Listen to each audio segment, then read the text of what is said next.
One, two, three. Am I live? And can you hear me? My mic is working. Test, test, test. Test, test, test. Okay, perfect. Mic is working. Everything is good. And welcome to another edition of ENTP Life Live.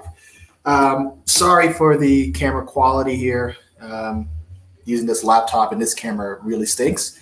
But I am broadcasting live from Guatapé, Colombia, which is probably about 2 hours outside of Medellin.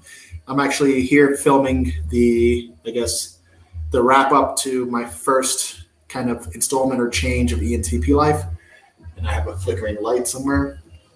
Hopefully this doesn't look too awful and adjust itself. Let me do some of this. Welcome, welcome, welcome. Just give me a comment. Let me know if you hear me clearly. Do you hear me clearly?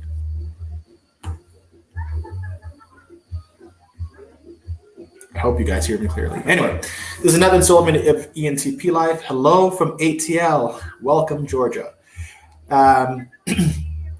Just so you guys know, typically when I do my lives, it's to touch on the topic of the week. And this week I published kind of questions related to home healthcare. Now, for those of you who may have come to this channel because of my content on Italy, or have come to the channel as a result of my content that's aviation related or real estate related, and don't know, I am a home healthcare operator. I own 3 home healthcare agencies, looking to add 2 more to the portfolio probably this winter. We have two companies under letter of intent to purchase. You hear? Okay, perfect. Everybody hears me. Thank you. Brooklyn is always in the house. Cool. So whenever I put out a video, I try to follow up with a live to really talk about that particular topic.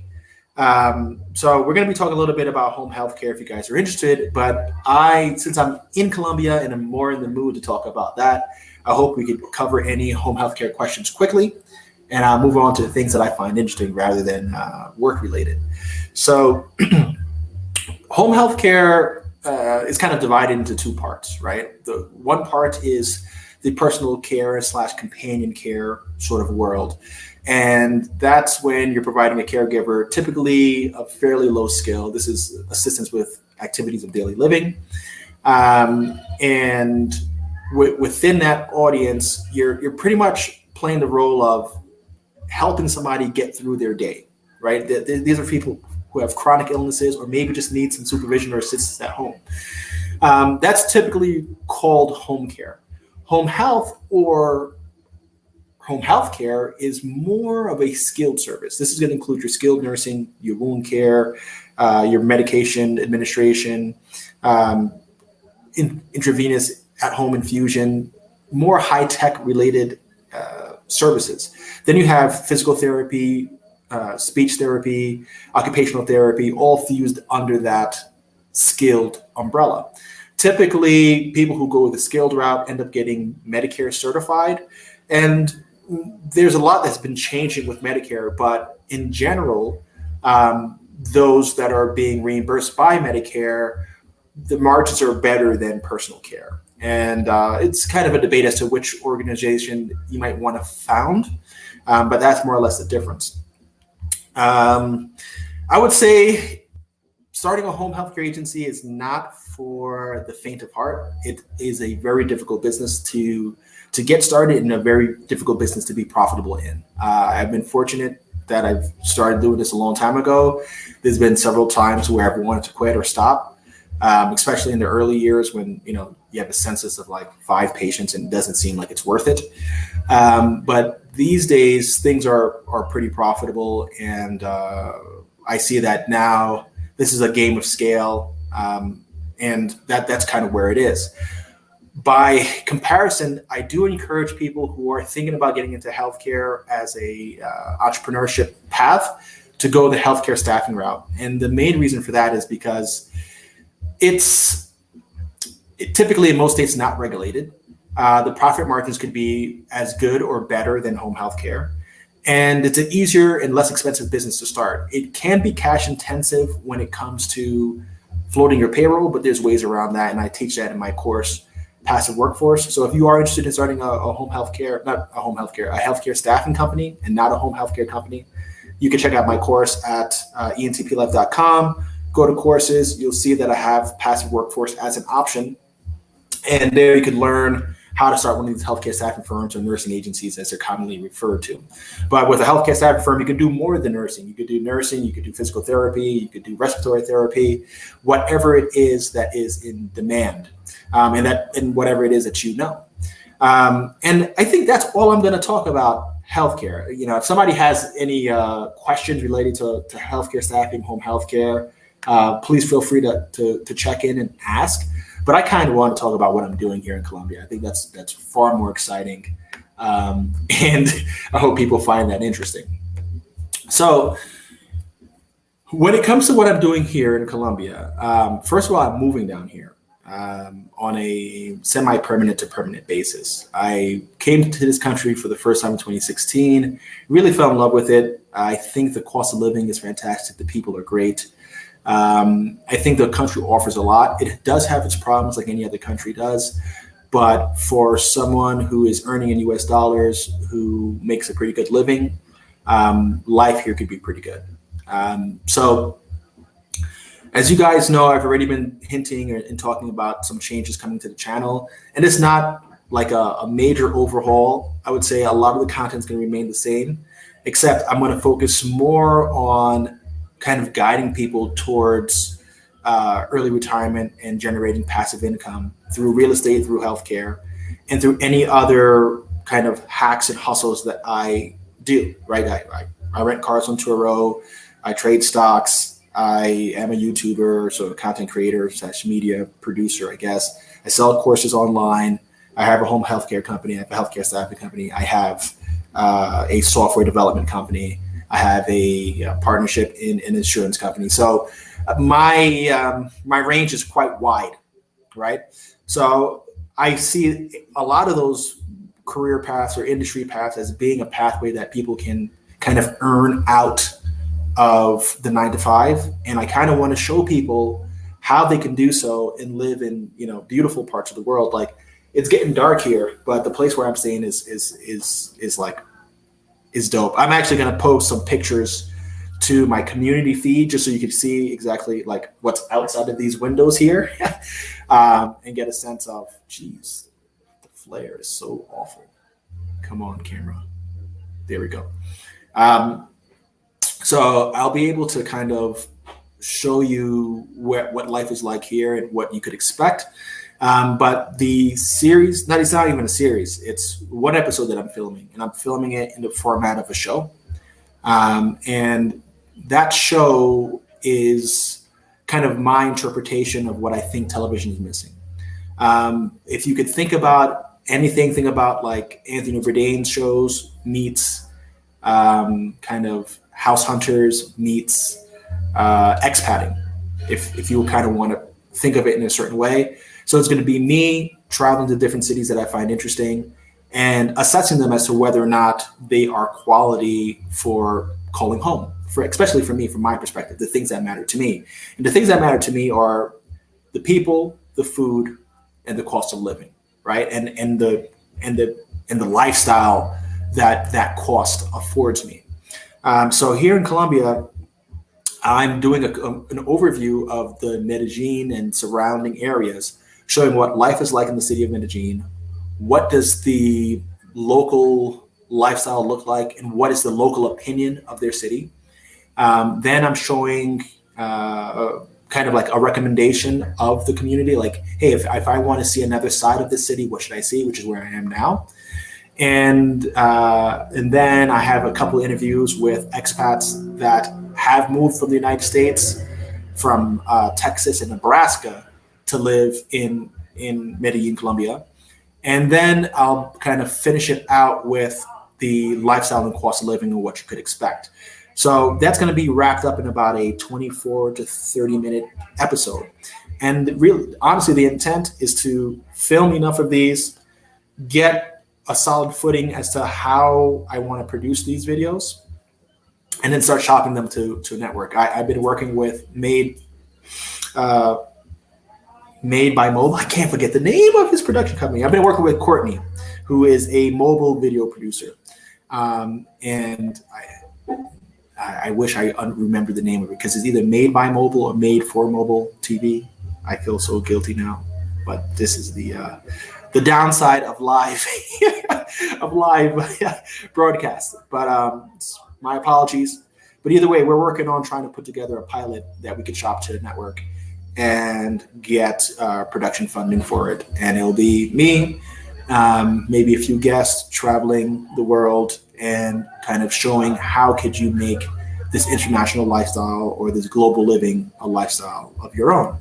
And it's not necessarily that you have to be a multimillionaire or a high net worth person like myself, but I think for reasonable budgets, as little as $1,200 to $1,500 a month, somebody or even a couple in a lot of places in the world could live the equivalent middle class lifestyle as they would in the United States.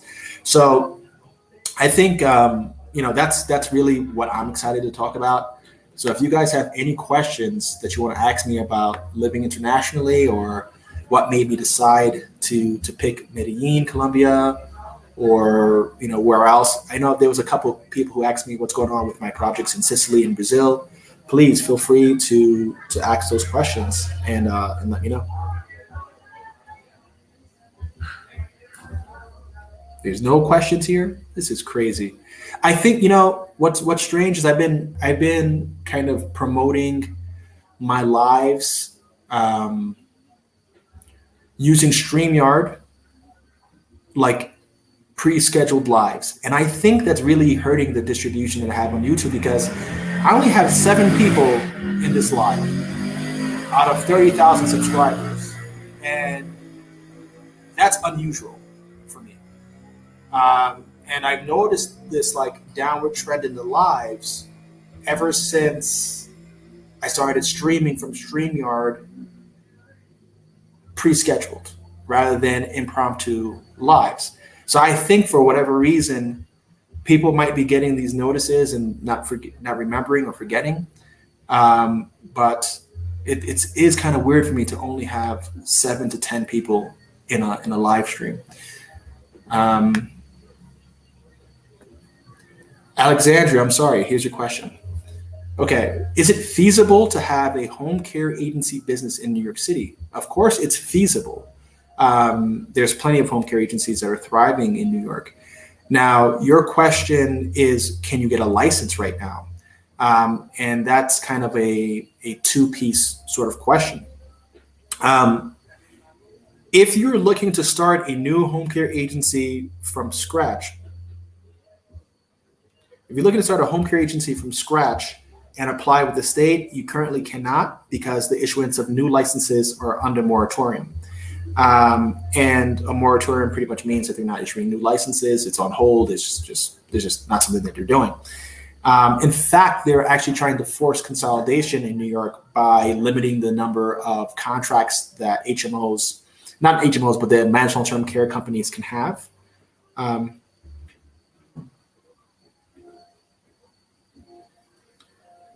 And they are kind of limiting how many contracts they could have and how many vendors they could work with, which eliminates peer sources, especially for the smaller players. So I think when you look at like what is it going to take to succeed, you're going to need to first find a home care agency that has a dormant license and an active license, and you're going to have to buy that from them now, or at least get an operating agreement with them. That's going to cost you anywhere from $150,000 to $200,000. That's the going rate for licenses in New York City right now, or even New York State in general.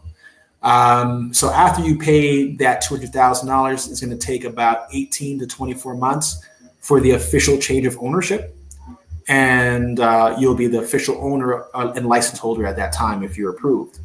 However, you could get into an operating agreement with the license holder. Let's just say you found someone who has a license that can't figure it out. This camera is so awful. They can't figure it out. they are kind of fumbling in the dark. They haven't built up any business, and you feel that, hey, you're someone that's going to be able to drive that business. You might be able to get into a partnership agreement with them, or just flat out an operating agreement where you take over their license, you run the business. Maybe you give them a cut, maybe you don't. Maybe it's a one-time fee. You could kind of figure it out on your own, but that's your in New York. Unfortunately, they're not issuing new licenses, and that's from a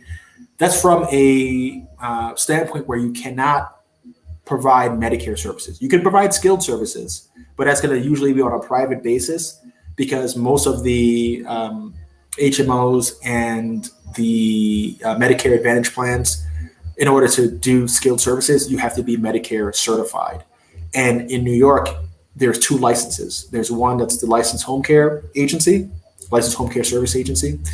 And then there is the certified home health agency. The certified home health agencies are the only ones that can get Medicare certified. Even if you have a license in New York and you're a licensed home care agency, you cannot pursue Medicare certification. So New York is one of those states that's kind of hard to get into. But you could look at some of the other states neighboring. I know right now Connecticut, pretty much, it doesn't have a moratorium, but they're not issuing new licenses. They have like a 4-year backlog. Then you have Massachusetts, where there is no license required. So if you're thinking about being in the Northeast, Massachusetts might be the nearest state for you to participate. I'm not sure about New Jersey. I haven't looked into the New Jersey market, but those are your options.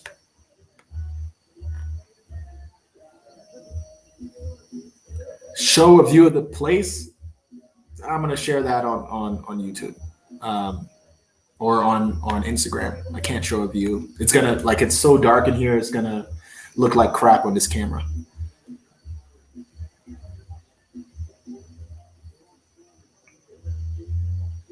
Hello, welcome, Reese.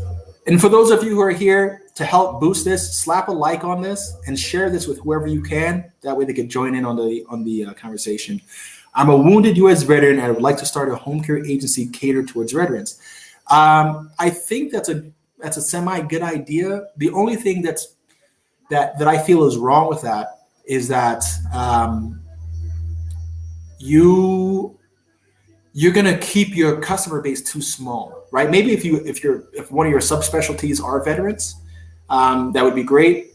But when you focus on such a small niche, you might sell yourself short. Are there enough veterans that need services? Who's the payer source? Is that going to be by contract, like awarded contract only, since it might be a federal contract, or most likely will be a federal contract? And then another thing is, in most territories, even when you get your home care license, it's for specific zones. So you might be limited to functioning in a particular county or a cluster of counties, and then you have to apply for additional licenses or additional certifications of authority, and that would more or less be the options that you have.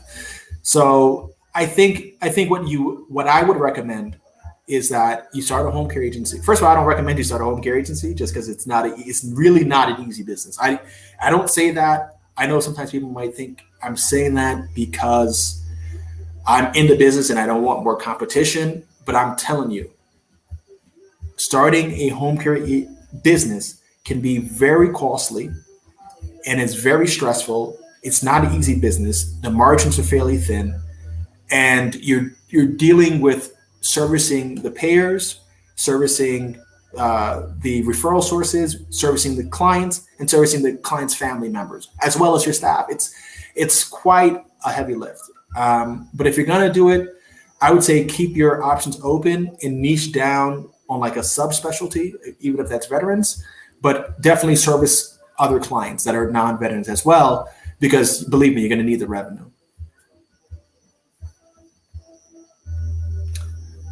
Clarinda, how do you reduce staff turnover?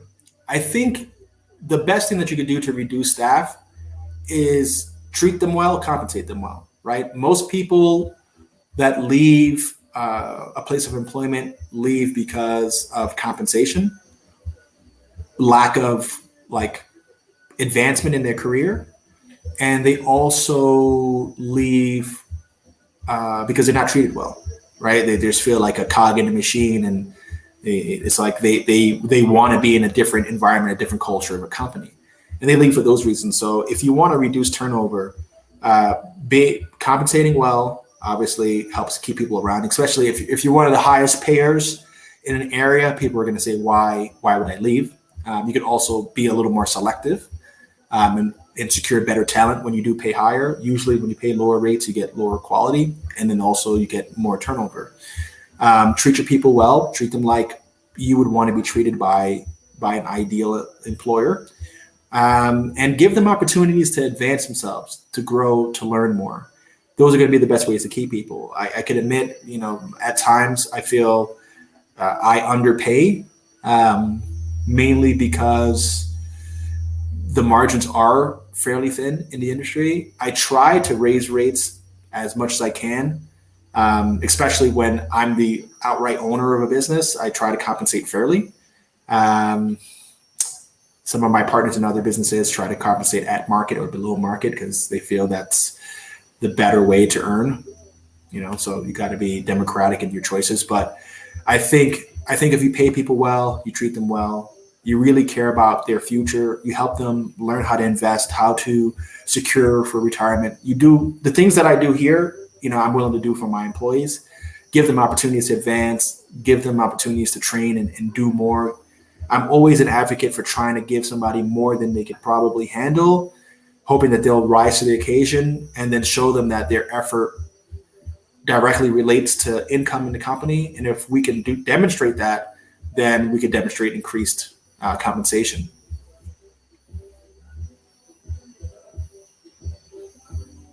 Yeah, I don't know what the market's like in North Carolina. I've seen a few agencies for sale down there, and they seem to be doing pretty good numbers. So that might work. How will technology impact home care businesses?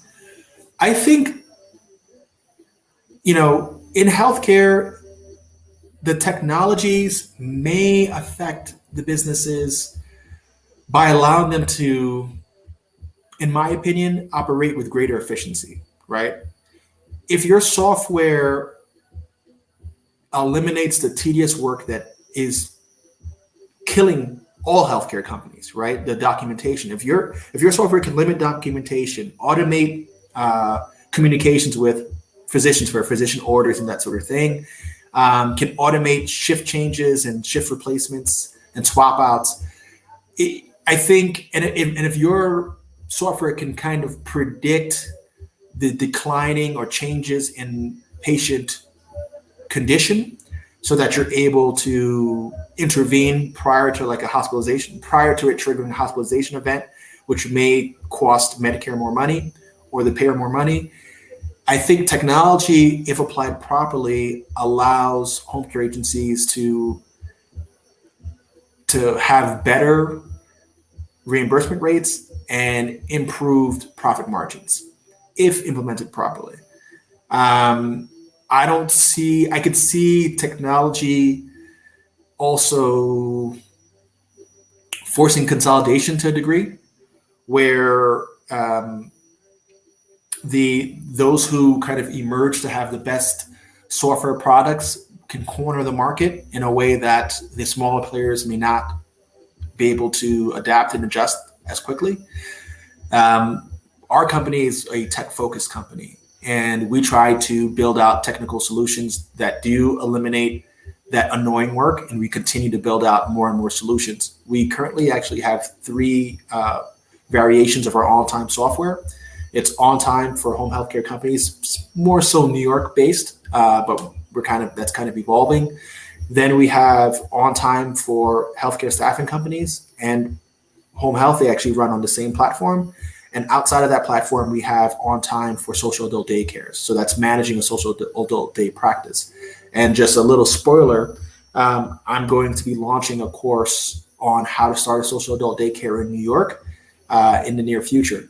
For you, Alexandra, who is thinking about home health care, you might be better off starting a social adult daycare or a healthcare staffing company or healthcare agency. I'm coaching and giving advice on both of those things. And those are things that you could do in New York now. Do you know anything about non-emergency transportation? I'm looking to getting into that. No, I don't. I know that there are some people who do like the ambulance services, and that's never been my business. From what I understand, reimbursement can be pretty good. I know you're going to need some sort of either a livery license, at least in New York, or some sort of commercial driving license or permissions, but it's not my business. Okay, cool. I'm glad you think so. Facebook is asking questions too. Facebook is asking questions. Okay, yeah, I see that here. I'm looking to start a staffing agency in Columbus with scratch. How much do I need for a start, and what is the first steps to do? Okay, Fuli Baldiz, I think your first step, this is no BS. Your first step should probably be to check out one of my courses. If you want to take a conservative step in, go to entplife.com courses, sign up for the basic. It's only $97 a month. Review it, see if it's something for you. I recommend somebody who's starting from scratch, who doesn't have any knowledge of this space, to go with the premium model. It's more expensive. It's $2,000. But in the premium model, you get coaching directly, one-on-one, and you get group sessions. And you also get documentation and the documents that you need to get you on the right track. So I think realistically, it's going to cost you anywhere between $5,000 and $10,000 to start. You could start for as little as $2,000, but I would say it's going to cost you about $5,000 to $10,000 realistically to start. And beyond that, the next biggest expense is going to be your payroll float, right? Because you're going to be covering nurses' salaries or healthcare professionals' salaries, which aren't cheap, for weeks to months before you get reimbursed. So you're going to need that cash to float your payroll until you get reimbursed. But if you're really thinking about starting it, just go to my website. I'll just flash that real quick, entplife.com.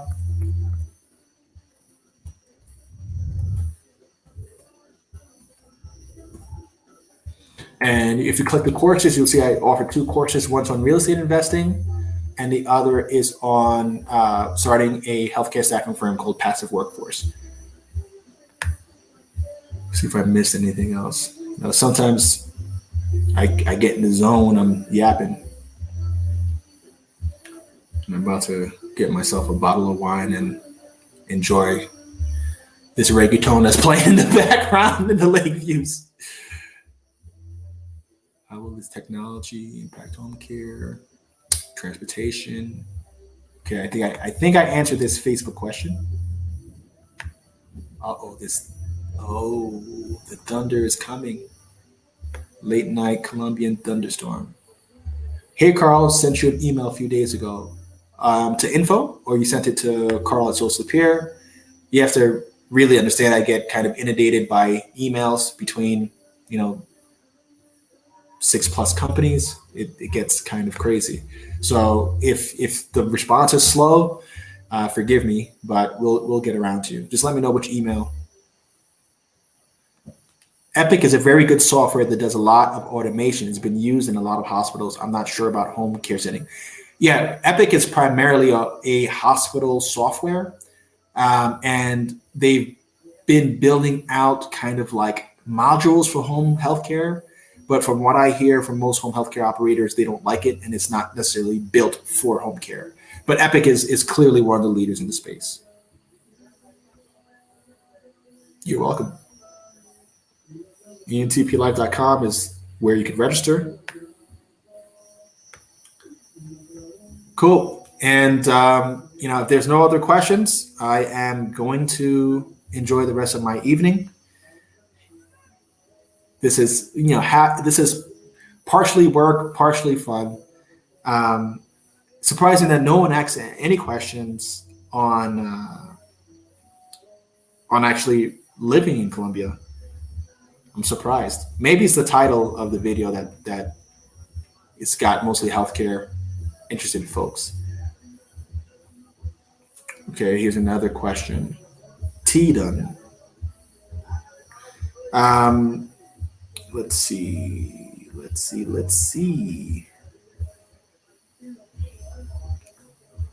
What's the difference between staffing agency and home health? A lot. Okay. So a staffing agency is pretty much a business to business service. You're hiring people, whether it's nurses, respiratory therapists, x-ray techs, CTs, physical therapists, PAs, you name it. You're hiring those individuals to work for your company, but you're filling the staffing shortages of other businesses. So a hospital is short on ICU nurses. They need ICU nurses bad. It's COVID season. They contract with you so that you provide your fleet of nurses to them. You charge them a per hour fee, and you pay your nurses and your staff something less than that per hour fee, right? Whatever their contracted salary is, and you make the spread between them. You're not responsible for the direct patient care. You're not responsible for kind of maintaining a license, typically with the Department of Health in most states. This freaking thing. You're not responsible for the patient care. You're responsible for the employees, keeping them compliant, handling their payroll, handling their staffing, handling their scheduling. And sometimes I mean handling their scheduling. Sometimes it may be handled directly by the facility that you're contracting with. Home healthcare and home care, you're actually the licensed provider. You take the responsibility of treating that patient and overseeing that patient's care. So you're going to have to go out there and hire the same group of employees, except now you have the extra burden and the extra liability of designing their care plans, ensuring that their care plans are compliant and consistent with their doctor's orders and their health conditions, and also compliant with Medicare and Medicaid regulations. Tons of documentation. You are becoming pretty much the nursing home in the community. So instead of managing all of these patients in one facility, you're now managing them across a city, across a state, and having the same burden of coordinating their treatment as a facility would, right? And it's not necessarily more profitable. So that's the main difference to me. That's why if I didn't grow up in the home healthcare space, I probably would not start this business. It's because I know it, and I've known it since so young that it's kind of second nature to me. It's like the easy thing, the thing that I know. So that's kind of why.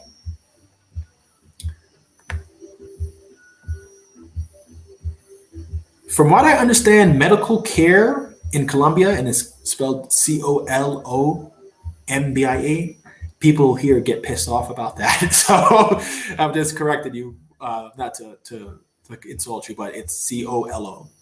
Damn, the lightning is crazy.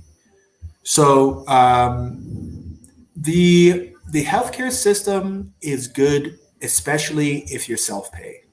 There is some government support, but it doesn't take you that far. There's a lot of private insurance, and from what I understand, it's pretty good and pretty cheap. I'm actually reviewing some quotes now, or getting some quotes that I need to review. But I think for like $100, $200 a month, you could get a family plan and get treatment here. There's plenty of people living, like for those of you who don't know, there's plenty of people who come here for plastic surgery or just medical procedures that are self-pay. And that's what they're known for. So hospital facilities function, their people are educated here. This is when I do my video and you see what the quality of life is here, you'll understand that this is a fairly progressive country. It does have its inequities, but if you're doing well, like I said, if you're making more than $3,000 US dollars a month in Colombia, you're doing you're probably in top 10 percentage of earners in the country. So along with that is a pretty good lifestyle. You'll be able to afford whatever you want. But the medical care is pretty good. They don't really have home care agencies here. That's not really a thing. Senior care is typically the responsibility of the family. Maybe you hire some additional helping hands, from the neighborhood. If the family chips in for that additional help, but there's not like a structured home healthcare system like there is in the United States, where there's a single payer or a state payer or something along those lines.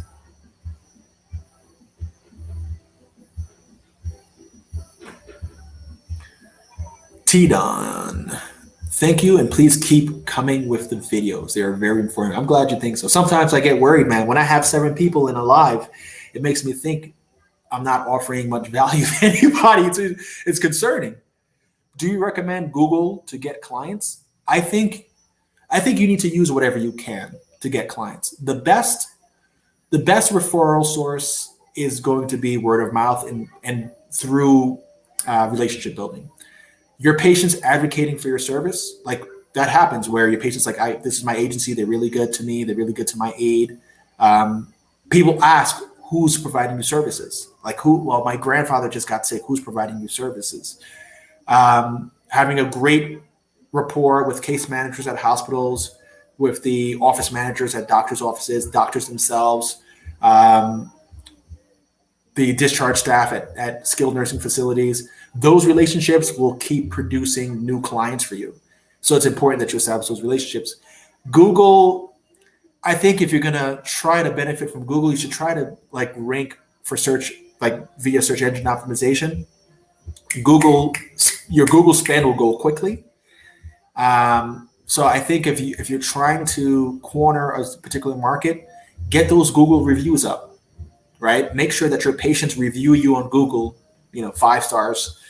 And that's going to help you when people search. Google will rank you higher to show you, hey, this is a home care agency or home care provider in your area. 5 stars, good reviews, people will call you more so they click on that ad. And that's going to be free. So that's what I would recommend. I think paying for ads, and also you need to know what your metrics are. What is the lifetime value of one of your home care clients? And then what are you willing to pay for that? Are you willing to pay 1/10 of the lifetime value? Or are you willing to pay 1/4 of the lifetime value? So if the lifetime value of one patient, personal care, let's just say it's $10,000 net. Are you going to spend $2,000 on Google Ads to get one client? I would. If that was the conversion rate, I would spend that endlessly, right? Because I know for every $10,000 spend, I'm getting 5 clients. 5 clients is $50,000 lifetime value, right? So I'm getting a 5x on my spend. If it's $1,000 and a $10,000 lifetime value, then I'm going to spend $1,000 to get it. But you're going to get people clicking your ads looking for jobs. You're going to get people clicking your ad looking for other home care companies. Things like that happen. It's like they're Googling their home care agency because they need to call. Your ad comes up as the first ad. They click it. They see the phone number. They call it. And they thought that they searched for it. So they're asking for VNS of New York. And you're like, that's not me. Like, what? I just clicked your website. It's like, no. And it ends up that they clicked your ad.